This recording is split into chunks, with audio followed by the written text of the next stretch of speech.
Easter ദിവസം പള്ളിയിലൊക്കെ പോയി കുർബാനയൊക്കെ കഴിഞ്ഞതിന് ശേഷം അവിടെ നിന്ന് കിട്ടിയ ചോക്ലേറ്റും ഡോണറ്റൊക്കെ കഴിച്ച് ഹാപ്പിയാണ് ഞാൻ വീട്ടിലെത്തിയതായിരുന്നു. ഇന്ന് നല്ല പീസ്ഫുൾ ഡേ ആന്നൊക്കെ കരുതി വേഗം തന്നെ ഞാൻ ഉറങ്ങാൻ കിടന്നു. പക്ഷേ ഇല്ലേ, രാത്രി 3 മണിയൊക്കെ ആയപ്പോഴേക്കും എനിക്ക് നല്ല ഡെലിവറി പെയിൻ തുടങ്ങി കേട്ടോ. അപ്പോഴാണ് മനസ്സിലായത് ഞങ്ങളുടെ കുഞ്ഞിന് ഈസ്റ്റർ ഡേ വരാനാണ് പ്ലാനെന്നേ.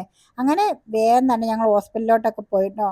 പിന്നെ അവർ പറഞ്ഞ എല്ലാ എക്സസൈസും ഞാൻ അവിടെ ഇരുന്ന് ചെയ്യുകയാണ്, കാരണം വേഗം ഒന്ന് കുഞ്ഞ് വന്നാൽ മതി എന്നാണ്, കാരണം അത്രയും വേദനയായിരുന്നു. ഞാൻ പണ്ട് വിചാരിച്ചതില്ലേ ഈ ഡെലിവറി പെയിൻ എന്നൊക്കെ പറഞ്ഞാൽ വേഗം വേദന വരുന്നു, വേഗം കുഞ്ഞ് വരുന്നു എന്നൊക്കെയാണ്. പക്ഷെ അങ്ങനെയൊന്നും അല്ല. ഈ മണിക്കൂറുകൾക്ക് നീണ്ട വേദനയ്ക്ക് ശേഷം ഫൈനലി വൈകുന്നേരം 3:07 ആയപ്പോഴാട്ടോ ഞങ്ങളുടെ കുഞ്ഞ് വന്നത്. 9 മാസത്തെ കാത്തിരിപ്പിന് ശേഷം ആദ്യമായി അവനെ കണ്ട മൊമെന്റ് ഇല്ലേ, അത് എക്സ്പ്ലെയിൻ ചെയ്യാൻ പറ്റാത്ത ഫീലിങ്സ് ആയിരുന്നു. അങ്ങനെ ഞാനും മനു ന്യൂ പേരന്റ് ആയതിൻ്റെ ഹാപ്പിനെസ് പറഞ്ഞറിയിക്കാനേ വയ്യ.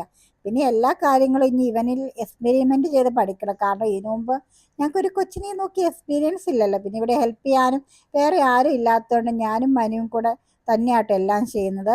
മനു ആദ്യമായിട്ടാട്ടോ ഇത്രയൊരു ചെറിയൊരു കൊച്ചിനെ നോക്കുന്നതും ഡയപ്പർ ചേഞ്ച് ചെയ്യുന്നതും. അതിൻ്റെ പേര് അവനും ഉണ്ട്.